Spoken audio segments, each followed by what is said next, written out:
سنت و نوافل سے فارغ ہو چکے ہیں، تھوڑا سا قریب تشریف لا لیجئے۔ اعوذ باللہ من الشیطان الرجیم، بسم اللہ الرحمن الرحیم۔ وَإِذْ قَتَلْتُمْ نَفْسًا فَادَّارَأْتُمْ فِيهَا وَاللَّهُ مُخْرِجٌ مَا كُنْتُمْ تَكْتُمُونَ فَقُلْنَا اضْرِبُوهُ بِبَعْضِهَا كَذَلِكَ يُحْيِي اللَّهُ الْمَوْتَى وَيُرِيكُمْ آيَاتِهِ لَعَلَّكُمْ تَعْقِلُونَ۔ صدق اللہ العظیم۔ محترم حاضرین، ابھی جن آیات کی تلاوت کی گئی ہے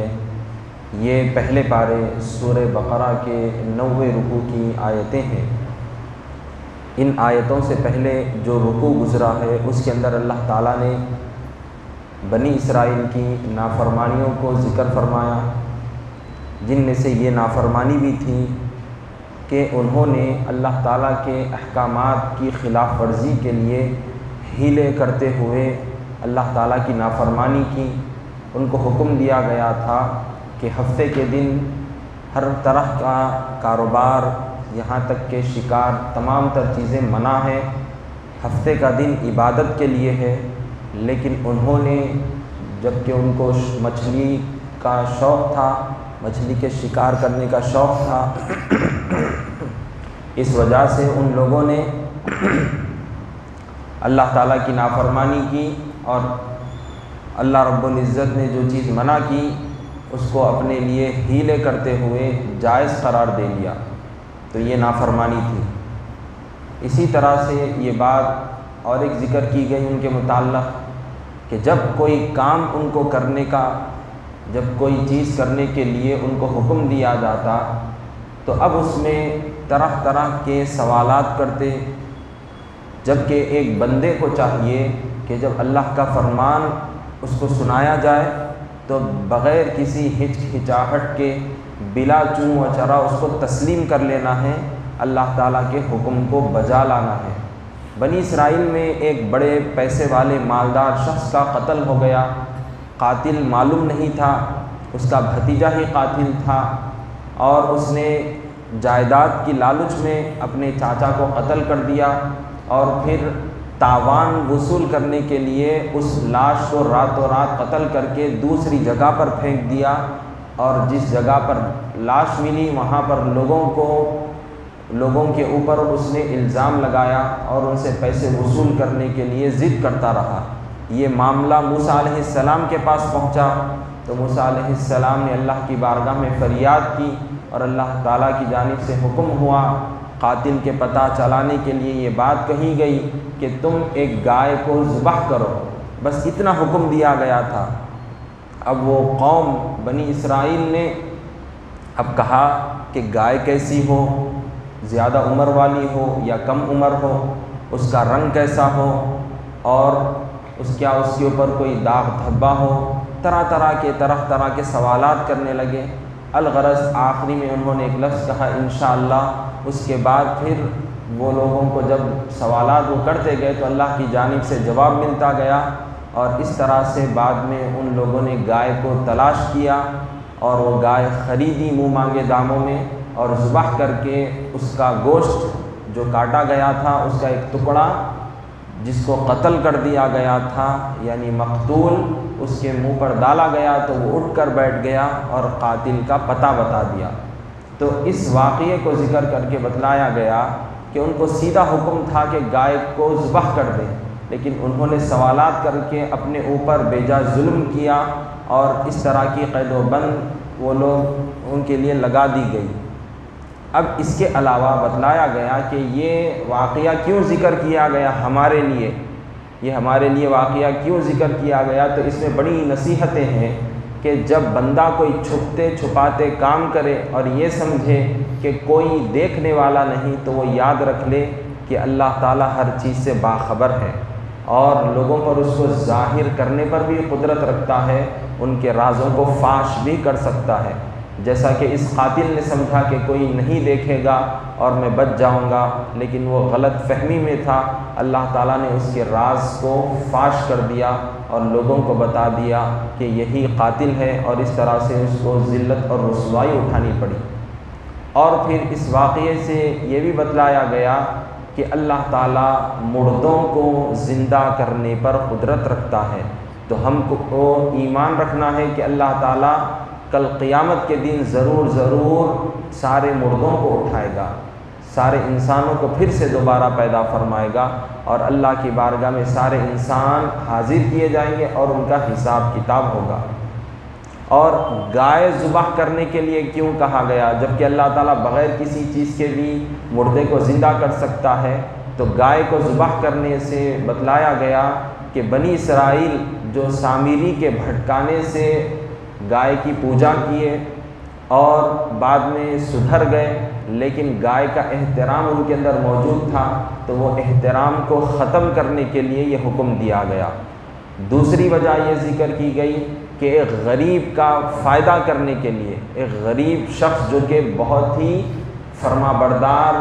بندہ تھا اللہ کا اور اپنی ماں کی بڑی خدمت کرتا تھا، تو ماں کی خدمت کرنے کا بندوں کو کیسے کیسے صلہ ملتا ہے، اللہ تعالیٰ نے وہ دکھایا کہ اس بندے کے پاس وہ گائے ملی تو بتلایا جاتا ہے کہ اس کے چمڑے کے بھر کر، اس گائے کے چمڑے میں بھر کر اس کو اتنا زیادہ سونا دیا گیا، اور پھر یہ بھی بتلایا گیا کہ اس کو ڈھیر سارا سونا دیا گیا۔ تو الغرض آج کی جو آیتیں ہیں اس میں اللہ تعالیٰ مزید یہ باتیں ارشاد فرما رہے ہیں کہ یہ واقعہ کیوں ذکر کیا گیا۔ وَإِذْ قَتَلْتُمْ نَفْسًا فَادَّارَأْتُمْ فِيهَا، اور یاد کرو جب کہ تم نے ایک شخص کو مار ڈالا پھر اس کے قتل کا الزام ایک دوسرے پر ڈالنے لگے۔ وَاللَّهُ مُخْرِجٌ مَا كُنْتُمْ تَكْتُمُونَ، اور اللہ اس بات کو ظاہر کرنا چاہتا تھا جس کو تم چھپاتے تھے۔ فَقُلْنَا اضْرِبُوهُ بِبَعْضِهَا، تو ہم نے حکم دیا کہ گائے کا ایک ٹکڑا مقتول پر مارو۔ كَذَلِكَ يُحْيِي اللَّهُ الْمَوْتَى، چنانچہ ایسا کرنے سے مقتول دوبارہ زندہ ہو گیا، اسی طرح اللہ مردوں کو زندہ کرے گا۔ وَيُرِيكُمْ آيَاتِهِ لَعَلَّكُمْ تَعْقِلُونَ، اور وہ تم کو اپنی قدرت کی نشانیاں دکھاتا ہے تاکہ تم سمجھو۔ تو یہ واقعہ ذکر کرنے سے ہم کو کیا بات سکھائی گئی تاکہ ہم اس سے سبق حاصل کریں، عبرت حاصل کریں، اور ایسے واقعات سے سبق وہی لوگ سیکھتے ہیں، عبرت وہی لوگ حاصل کرتے ہیں جن کے دل میں حق کی تڑپ ہو، جن کے دل نرم ہوں، تو وہ لوگ ایسے واقعات سے سبق سیکھتے ہیں۔ اب جن کے دل مردہ ہوں ان کے سامنے اچھی اچھی نصیحتیں کی جائے، عبرت کے لیے واقعات ذکر کیے جائیں، لیکن وہ نہیں سمجھتے، کان نہیں دھرتے، نہ دل پر ذرا سا بھی اثر لیتے ہیں، تو ان کے دلوں کی حالت پتھر، بلکہ پتھر سے بھی کہیں زیادہ گئی گزری سخت ہے، پتھر تو بھی نرم ہوتے ہیں۔ چنانچہ اب اللہ تعالیٰ مزید آگے ارشاد فرما رہے ہیں اس آیت کے اندر ان کے دلوں کی کیا حالت ہے۔ ثم قست قلوبكم من بعد ذلك فهي كالحجارة او اشد قسوة، پھر اس واقعے کے بعد تمہارے دل سخت ہو گئے، گویا کہ وہ پتھر ہیں یا اس سے بھی زیادہ سخت۔ وَإِنَّ مِنَ الْحِجَارَةِ لَمَا يَتَفَجَّرُ مِنْهُ الْأَنْهَارُ، اور بعض پتھر تو ایسے ہوتے ہیں کہ ان میں سے نہریں پھوٹ نکلتی ہیں۔ وَإِنَّ مِنْهَا لَمَا يَشَّقَّقُ فَيَخْرُجُ مِنْهُ الْمَاءُ، اور بعض پتھر ایسے بھی ہوتے ہیں کہ پھٹ جاتے ہیں اور ان میں سے پانی بہہ نکلتا ہے۔ وَإِنَّ مِنْهَا لَمَا يَهْبِطُ مِنْ خَشْيَةِ اللَّهِ، اور بعض پتھر ایسے ہوتے ہیں جو اللہ کے خوف سے گر پڑتے ہیں۔ وَمَا اللَّهُ بِغَافِلٍ عَمَّا تَعْمَلُونَ، اور جو کچھ بھی تم کر رہے ہو اللہ اس سے بے خبر نہیں۔ جب یہ واقعہ بنی اسرائیل کے سامنے ذکر کیا گیا تو وہ لوگ اس واقعے سے ذرا سی بھی نصیحت حاصل نہیں کیے۔ حضرت موسیٰ علیہ السلام کے زمانے کے بارے میں بھی یہ بات کہی گئی، اور بعض مفسرین نے یہ کہا کہ جب یہ قرآن کریم کی آیتیں نازل ہوئیں، حضور صلی اللہ علیہ وسلم کے زمانے میں جو یہودی تھے ان کے سامنے جب یہ آیتیں پڑھ کر سنائی گئی تاکہ وہ سبق سیکھیں، تب بھی حضور کے زمانے کے یہودی بھی بڑے پتھر دل نکلے، یعنی ذرا سا بھی اس سے اثر نہیں لیے۔ تو یہی باتیں ان آیتوں کے اندر ذکر کی گئی کہ جب ان یہودیوں کے سامنے اللہ کی ان آیتوں کو پڑھ کر سنایا گیا، یا موسیٰ علیہ السلام کے زمانے کے جو یہودی تھے انہوں نے اپنے آنکھوں سے اس واقعے کو دیکھا کہ کس طرح سے اللہ تعالیٰ نے ایک مردے کو، ایک مرے ہوئے آدمی کو پھر سے زندہ کر دیا، تو یہ چیز ہمارے لیے بڑی عبرت والی تھی کہ اللہ تعالیٰ مردوں کو زندہ کرنے پر قدرت رکھتا ہے۔ اور ایک قاتل نے یہ سمجھا کہ میرا راز کسی کو معلوم نہیں ہوگا اور مجھ کو آسانی سے جائیداد مل جائے گی، اور اس کی لالچ میں اس نے قتل کر دیا، تو اللہ تعالیٰ بتا دیا کہ تم جو چاہتے ہو وہ نہیں ہو پاتا، تم جو سمجھتے ہو وہ چیز نہیں ہوتی، بلکہ اللہ جو چاہتا ہے وہی ہوتا ہے۔ اور تم نے یہ سمجھا کہ کسی کو معلوم نہیں ہوگا، تو دیکھو میں نے کس طرح سے لوگوں کے سامنے تمہاری پول کھول دی، تمہارے راز کو فاش کر دیا۔ تو یہ سبق سکھایا گیا۔ موسیٰ علیہ السلام کے زمانے کے یہودیوں نے تو آنکھوں سے دیکھ لیا، اپنی آنکھوں سے دیکھ لیا کہ کس طرح سے وہ قاتل پکڑا گیا، کس طرح سے وہ ذلیل ہو گیا۔ اس کو دولت کی لالچ تھی، لیکن ایک روپیہ بھی اس کے ہاتھ نہیں آیا، ایک روپیہ بھی اس کے ہاتھ نہیں آیا۔ تو ہم کو یہ سبق سکھایا گیا کہ اے بندو، تم ہر حال میں ڈرو، تم کھلم کھلا غلط کام کرنے سے بھی ڈرو اور چھپتے چھپاتے غلط کام کرنے سے بھی ڈرو، اور جب یہ تمہارے سامنے کوئی ایسی واقعہ ذکر کیے جائے تو برابر تم اس سے نصیحت حاصل کرو۔ تو موسیٰ علیہ السلام کے زمانے کے یہودی بھی اس سے کوئی اثر نہیں لیے، تو بتلایا گیا کہ ان کے دل پتھر سے بھی کہیں زیادہ گئے گزرے سخت ہیں۔ پتھر تو بھی ایسے ہوتے ہیں کہ بعض پتھروں کے اندر سے پانی نکل آتا ہے، بعض پتھر ایسے ہوتے ہیں کہ اللہ کے خوف کے مارے، اللہ کی ہیبت کے مارے اوپر سے نیچے گر پڑتے ہیں۔ یہ پتھر کی کیفیت ہے، لیکن یہ یہودیوں کی حالت ایسی ہے، ان کے دل اتنے پتھر بن چکے ہیں، بلکہ اس سے بھی کہیں زیادہ سخت ہو چکے ہیں کہ ذرا سی بھی نصیحت کو قبول نہیں کرتے، ذرا سی بھی نصیحت کو قبول نہیں کرتے۔ اور یاد رکھ لیجئے کہ دل کی بڑی اہمیت ہے، اور احادیث مبارکہ میں ابتدا میں جو حدیث شریف ذکر کی جاتی ہے، خاص طور سے بخاری شریف کی جو پہلی حدیث ہے، اس میں بھی دل کے تعلق کو بتلایا گیا ہے کہ انما الاعمال بالنیات، تمام کاموں کا دار و مدار نیتوں پر ہے۔ نیت کہاں پر ہوتی ہے؟ دل میں ارادہ ہوتا ہے، دل میں نیت ہوتی ہے، اسی کا نام جو ہے نیت قرار دیا گیا ہے کہ جو دل میں ارادہ ہو جائے۔ تو دل کی بڑی اہمیت ہے انسان کے لیے، ایک مسلمان کے لیے، ایک ایمان والے کے لیے یہ ضروری ہے کہ وہ دل سے اور زبان سے اقرار کرے، دل سے یہ یقین کرے کہ میں اللہ کو ایک مانتا ہوں اور حضرت محمد مصطفیٰ صلی اللہ علیہ وسلم کو اللہ کا رسول مانتا ہوں۔ یہ دل سے یقین کرنا ہے۔ جب تک کوئی دل سے یقین نہیں کرے گا، خالی زبان دانی رہے گی، زبان سے اقرار کرے گا، دل میں کچھ بھی نہیں رہے گا، تو پھر منافق ہے وہ منافق ہے۔ دل سے یقین کرنا ضروری ہے، دل سے ماننا ضروری ہے، تب جا کر وہ مسلمان بنے گا، پکا مسلمان رہے گا، ورنہ نہیں۔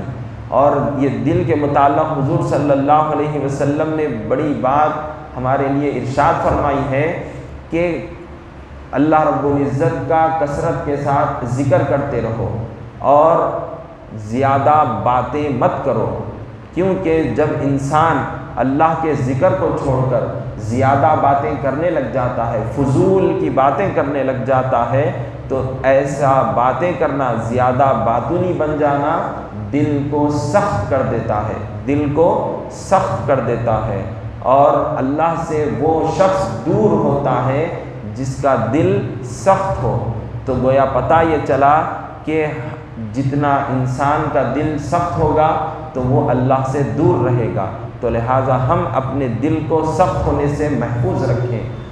اور اس کے لیے بتلایا گیا ہے کہ دل کو سخت ہونے سے بچانے کا کیا طریقہ ہے کہ اللہ تعالیٰ کا ذکر کرتے رہیں، اللہ کو یاد کرتے رہیں۔ آپ صرف سورہ یاسین شریف پڑھیے، ایک 3 مرتبہ یاسین شریف بڑے دل اور توجہ کے ساتھ پڑھیے، آپ کے اندر کیسی ہیبت طاری ہوتی ہے، کیسا دل آپ کا ایکٹیو ہو جاتا ہے، کیسا ہارٹ بیٹنگ بڑھ جاتی ہے، ذرا محسوس کر کے دیکھیے۔ اسی طرح سے آپ تھوڑی دیر کے لیے مراقبے میں بیٹھ جائیے، اللہ کی طرف متوجہ ہو جائیے، اللہ ذکر کرتے جائیے، دیکھیے آپ کی ہارٹ بیٹنگ کیسے بڑھ جاتی ہے، یعنی دل کے اندر اللہ کا ذکر پیدا ہو جاتا ہے، وہ جلال الہی اس کے دل میں پیدا ہو جاتا ہے، ایک نورانیت اس کو محسوس ہونے لگتی ہے دل میں۔ تو یہ بڑی اہم چیز ہے، ہر مسلمان کو اپنے دل کی حفاظت کرنا ضروری ہے۔ اور اسی لیے حضور نے فرمایا کہ جب کوئی انسان غلطی کرتا ہے، گناہ کرتا ہے، ایک گناہ کرتے ہی ایک چھوٹا سا کالا دھبا اس کے دل پر پڑ جاتا ہے، اب وہ پھر گناہ کرا، توبہ نہیں کرا، گناہ کیا اور دھبا بڑھ جاتا، اور گناہ کیا اور دھبا بڑھ جاتا، ہوتے ہوتے اس کا دل پورا مردہ ہو جاتا ہے، سیاہ کالا پڑ جاتا ہے۔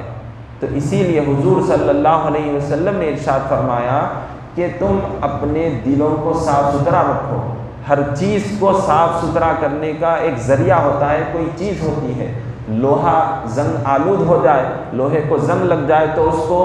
آگ میں ڈال کر صاف کیا جاتا ہے۔ اب یہ دل کالا پڑ جائے، گناہوں سے میلا ہو جائے تو کیا کرنا ہے؟ تو حضور صلی اللہ علیہ وسلم نے ارشاد فرمایا وَجِلَاؤُهَا الاستغفار، کہ دلوں کو صاف ستھرا کرنا، اس کو جلا بخشنا، استغفار پڑھنا ہے۔ تو استغفار یعنی اللہ تعالیٰ سے معافی مانگنا، بخشش طلب کرنا۔ آپ کثرت کے ساتھ، توجہ کے ساتھ، سچے دل کے ساتھ استغفر اللہ استغفر اللہ یہ پڑھتے رہیے۔ یہ بالکل شارٹ ہے، اس سے زیادہ پڑھنا ہے۔ استغفر اللہ ربی من کل ذنب وخطیئۃ واتوب الیہ، یہ پڑھیے استغفار میں۔ یا پھر یہ بھی پڑھ سکتے ہیں استغفر اللہ العظیم الذی لا الہ الا هو الحی القیوم واتوب الیہ۔ اس کے علاوہ سید الاستغفار بھی ہے، آپ وہ بھی پڑھ سکتے ہیں۔ بہرحال ایک مسلمان